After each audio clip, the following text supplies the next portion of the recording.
Assalamualaikum warahmatullahi wabarakatuh. Shalom, salam sejahtera bagi kita semua. Om Swastiastu, Namo Buddhaya, salam kebajikan. Di sini kami akan membahas dan menganalisis mengenai video yang berjudul Lurah Berasa Menteri. Perkenalkan, kami dari kelompok 5 yang beranggotakan saya sendiri, Raymond Peter Silayan, NIM 20014, dan Kabrianta Ginting, NIM 20018, Tamara Purnama, NIM 20016, dan Yohana Junior Simamora, NIM 20040. Baik, terdapat tujuan yang dimana di video ini Pak Wahyudi Anggoro Hadi, yang merupakan Lurah Desa Panggung Harjo, Sewon, Bantul. Nah, Bapak Wahyudi Anggoro Hadi, Lurah Desa Panggung Harjo, merupakan seorang tamatan dari jurusan farmasi Universitas Gadjah Mada. Bukan perjuangan yang mudah. Beliau ini baru tamat setelah lebih dari 8 tahun perkuliahan dengan IPK Indeks Prestasi Kumulatif 2,04. Nah, meskipun menghabiskan waktu yang lama selama masa perkuliahannya, ia membuktikan bahwa ia bisa dan yakin bisa bermanfaat bagi masyarakat sebagai Lurah Desa Panggung Harjo. Nah, tujuan Pak Wahyudi menjadi lurah di Desa Panggung Harjo sebenarnya sebuah eksperimentasi yang dimana sebelumnya beliau telah melakukan upaya untuk mendorong transformasi sosial untuk membangun kesadaran kolektif kepada warga desa yang beliau pimpin dengan jalur kekuasaan. Mengapa jalur kekuasaan? Ya karena hal tersebut membuat beliau memiliki kekuasaan dan otoritas tersendiri untuk memaksa setiap individu berubah. Nah, sebagai lurah, beliau juga pastinya memiliki visi tersendiri untuk membangun Desa Panggung Harjo menjadi lebih baik ke depannya, di mana beliau memberikan gambaran dan gagasan menjadi sebuah mimpi yang diharapkan oleh imajinasi warga desa, yaitu menjadikan Desa Panggung Harjo sebagai ruang hidup yang layak, patut, dan bermartabat dengan berbagai jaminan yang akan diberikan. Tujuan lain ketika Pak Wahyudi Anggoro Hadi mencalonkan diri sebagai lurah, beliau ingin melakukan perlawanan terhadap money politik atau politik uang. Mengenai strategi dari tujuan Pak Wahyudi menjadi seorang lurah Desa Panggung Harjo akan dilanjutkan oleh teman saya. Terima kasih. Untuk analisis selanjutnya ada terkait dengan strategi. Strategi sendiri merupakan suatu alat atau tindakan yang digunakan oleh manajemen untuk mencapai kinerja yang konsisten dengan misi dan tujuan organisasi sesuai yang didefinisikan oleh Wright pada tahun 1996. Dalam strategi yang hendak diterapkan dalam hal pencapaian tujuan organisasi, kelompok kami menganalisis bahwa beliau menerapkan bermacam strategi yang terbagi ke dalam 3 tahapan, yaitu tahapan pra-pemilihan, periode pertama, dan periode kedua. Pada tahapan pra-pemilihan, beliau menerapkan strategi yang berkaitan dengan bagaimana cara melawan praktik money politik yang umumnya terjadi di lingkungan politik Indonesia. Dikarenakan beliau tidak memiliki sumber daya lebih dalam hal terkait dana, maka beliau mencoba menerapkan suatu strategi untuk mengkuantifikasikan nilai dana tersebut. Beliau mencoba memberikan perlawanan terhadap money politik dengan mengeluarkan sumber daya yang beliau punya dan bisa beliau berikan yang setara dengan uang yang diberikan oleh pesaingnya. Sebagai contoh, jika pesaingnya memberikan dana sebesar 300 juta, maka beliau mengkuantifikasi uang tersebut dengan contoh dalam waktu 30 hari, maka beliau harus mengeluarkan tenaga setara dengan 10 juta per harinya atau setara dengan 20 jam kerja per hari. Dengan begitu, beliau dapat membangun modal sosial alih-alih dengan modal dana. Lalu yang selanjutnya ada periode pertama. Dalam periode pertama, kelompok kami mengidentifikasi bahwa terdapat satu tujuan utama yang hendak beliau capai, yaitu mendorong perubahan transformasi sosial. Strategi untuk mencapai tujuan ini beliau jabarkan dalam 4 poin penting, yakni yang pertama, meletakkan dasar-dasar reformasi birokrasi. Strategi ini bertujuan untuk mewujudkan pemerintahan desa yang bersih, transparan, dan bertanggung jawab dalam rangka mewujudkan masyarakat desa yang demokratis, mandiri, sejahtera, dan berkesadaran lingkungan. Beliau beranggapan bahwa pemerintahan desa dapat mengubah desa jika tata kelola pemerintahan desa sendiri itu benar. Lalu yang kedua ada merubah relasi warga dengan pemerintahan. Hal ini dirumuskan untuk mengubah relasi warga dengan pemerintahan yang hanya berkutat pada relasi administratif saja, menuju perluasan dimensi pelayanan publik seperti pelayanan barang dan jasa. Pelayanan ini sendiri diwujudkan dalam pembentukan badan usaha milik desa atau BUMDes dan badan pelaksana jaring pengaman sosial. Lalu yang ketiga ada melakukan tata penyesuaian kelembagaan desa. Strategi ini sendiri dimaksudkan setelah peletakan dasar-dasar reformasi birokrasi yang sukses, maka diperlukan penyesuaian kelembagaan desa dengan tugas mereka masing-masing sendiri. Pelayanan barang dan jasa tidak dapat dibebankan ke perangkat desa sehingga beliau merasa bahwa perlu untuk memberdayakan lembaga desa. Hingga saat wawancara berlangsung, sudah ada sekitar 11 lembaga desa yang terbentuk. Lalu yang keempat, ada membangun kultur birokrasi pemerintahan. Hal ini dilakukan beliau dengan cara menerapkan sistem gaji berbasis kinerja. Hal ini dilakukan untuk melakukan tindakan diskresi, namun sempat ada bentrok dengan pihak kabupaten terkait dengan sistem ini. Lalu yang terakhir untuk periode kedua, usai beliau berhasil menerapkan tujuan dan strategi yang telah dirumuskan pada periode pertama, beliau berfokus pada masalah-masalah lainnya. Terdapat beberapa strategi utama yang beliau coba terapkan pada masa pemimpinan keduanya, yakni yang pertama ada menganalisis 10 isu yang harus diselesaikan oleh pemerintahan desa. Ke-10 isu ini antara lain adalah ekonomi, pendidikan, kesehatan, pemberdayaan perempuan dan perlindungan anak, keamanan dan ketertiban, pemuda dan olahraga, agama dan budaya, reformasi birokrasi, tata ruang desa, dan kedaulatan pangan dan ruang hidup. Ke-10 isu ini dianalisis untuk menelaah masalah yang terjadi dan bagaimana cara metode penyelesaiannya. Lalu yang terakhir ada memperkuat peran keluarga. Strategi ini dirumuskan sebagai strategi lanjutan terkait dengan penyelesaian 10 isu sebelumnya yang dimana 8 diantaranya bersumber dari keluarga. Demikian materi pemaparan dari bagian strategi, untuk selanjutnya akan dilanjutkan oleh teman saya. Terima kasih. Baiklah, selanjutnya saya akan menjelaskan terkait kultur yang dibangun oleh pimpinan Desa Panguraharjo ini. Nah, seperti yang kita ketahui bahwa gaya manajemen itu adalah salah satu faktor internal yang mempengaruhi kesuksesan tujuan dari suatu organisasi, dan bisa dikatakan juga yang memiliki dampak yang paling kuat dalam pengendalian manajemen. Nah, kultur yang dibangun oleh seorang pemimpin adalah suatu hal yang bisa diikuti oleh bawahan mereka. Dan jika kita dikaitkan dengan video yang kita bahas, Bapak Wahyudi Anggoro Hadi ini bekerja dari jam 8 pagi sampai jam 4 sore, begitu terus selama berbulan-bulan, di mana tidak semua perangkat desa melakukan hal ini, meskipun itu adalah kewajiban dari mereka. Pada akhirnya, dikarenakan anggota perangkat desa ini menyadari bahwa kebiasaan disiplin waktu ini adalah kebiasaan yang baik, perlahan mereka berubah dan mengikuti kebiasaan yang baik ini. Dan disebutkan juga pada video, Bapak Wahyudi Anggoro Hadi ini menyatakan bahwa yang diperlukan oleh seorang pemimpin adalah kapasitas regulasi, di mana pemimpin itu bisa mengelola tantangan dan sistem pengunci, kemudian kemampuan memahami aturan sekaligus memproduksi aturan dan untuk mencari celah untuk demokrasi rakyat. Nah, kemudian disebutkan juga dalam video, untuk membentuk kultur birokrasi yang baru, Bapak Wahyudi Anggoro Hadi ini juga mengembangkan sistem penggajian berbasis kinerja yang dimulai sejak tahun 2016.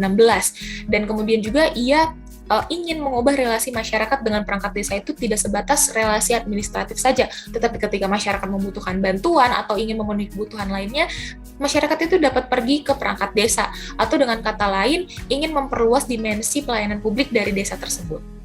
Lalu selanjutnya saya akan menjelaskan mengenai proses pengendalian manajemen yang diterapkan di Desa Panguraharjo.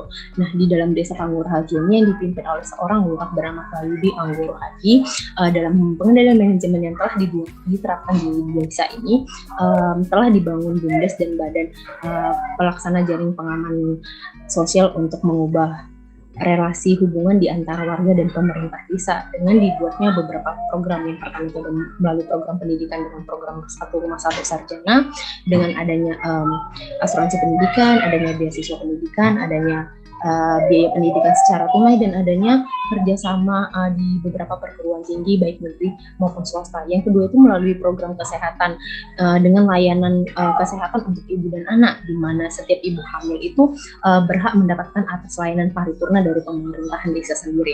Nah, di desa Panguraharjo itu telah terdapat 5 BUMDes yang telah berhasil diterapkan. Kelimanya itu adalah jasa pengolahan sampah, adanya kampung Mataraman, adanya Depelataran, adanya PT Sinergi Panggung Lestari, dan adanya pasar desa. Nah, Di tahun 2012 dan 2013, Badan Pelaksana Jaring Pengaman Sosial atau biasa disebut dengan BPJS telah diorientasikan sebagai jaring pengaman sosial yang terakhir. Seperti yang dikatakan Lurah di dalam video tersebut, bahwa di Desa Panguraha Harjo itu sudah ada atau sudah tersedianya kartu sehat dan kartu pintar, yang dimana kartu sehat itu bekerja sama dengan beberapa klinik dan rumah sakit yang dibayarkan oleh pemerintahan desa tersebut. Nah, di desa ini juga terdapat lembaga-lembaga pendidikan non formal seperti adanya keluarga bermain atau disingkat KB, dan adanya sekolah-sekolah umum seperti TK dan SD yang merupakan milik dari desa itu sendiri, yang dimana sebagian besar biayanya itu disediakan oleh desa seperti gaji guru, seperti kegiatan operasionalnya, dan hal-hal lainnya. Lalu dengan adanya lembaga-lembaga pendidikan non formal tersebut, dikarenakan Lurah itu sendiri memiliki prinsip bahwa untuk berpengetahuan dan bukan untuk berpendidikan.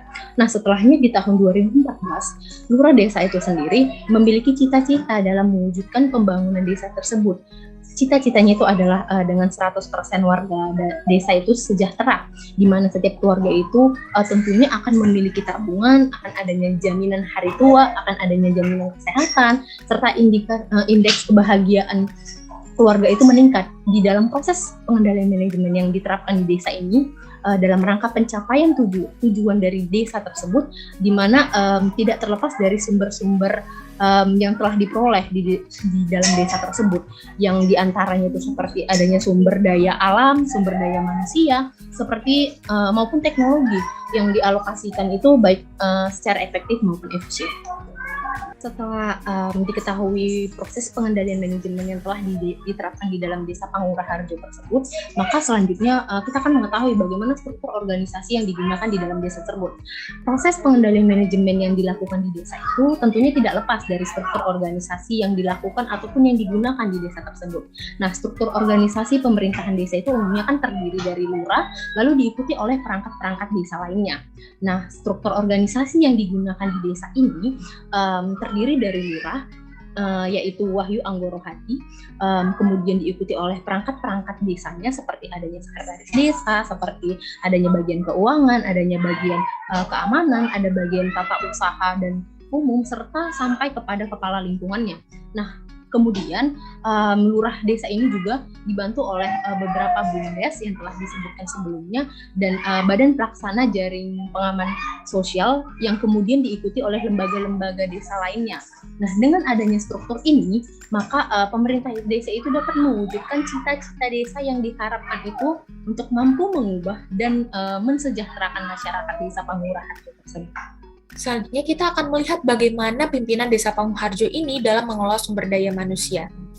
Nah, dalam mengelola sumber daya manusia, terkhusus perangkat desa dari Panguraha Harjo ini sendiri, Bapak Wahyudi Anggoro Hadi menerapkan sistem pengunci bagi karyawannya. Nah, sistem pengunci yang diterapkan ini adalah sistem kompensasi berdasarkan kinerja. Jadi karyawan yang berkinerja baik, yang berhak atas penghasilan yang baik juga. Nah, kemudian Lurah Desa Panguraha Harjo ini juga menyebutkan bahwa dengan membagi habis kewenangan pemerintah desa kepada lembaga-lembaga desa yang ada, ini adalah cara untuk membuka ruang partisipasi bagi rakyat untuk menjadi perangkat desa. Contohnya adalah keberadaan BUMDes dan lembaga desa lainnya adalah salah satu cara untuk memberdayakan sumber daya manusia yang ada di Desa Panguraha Harjo ini.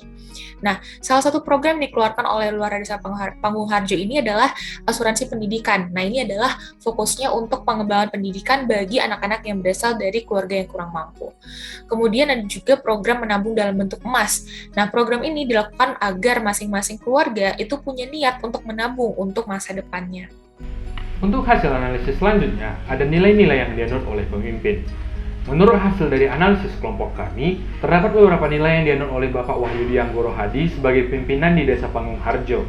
Nilai yang pertama adalah bahwa desa itu merupakan masa depan dunia dengan 3 nilai yang hanya dimiliki oleh desa, yaitu udara bersih, air bersih, dan pangan sehat. Lalu nilai yang kedua adalah bahwa desa itu merupakan peranata sosial terlebih dalam isu agama dan budaya, di mana kedua isu ini membentuk hubungan manusia dengan manusia, manusia dengan alam, dan manusia dengan Tuhan yang lebih erat dibandingkan dengan yang ada di kota.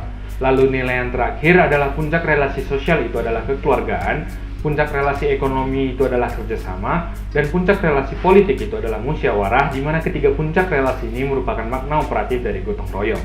Untuk hasil analisis selanjutnya akan dijelaskan oleh teman saya. Terima kasih.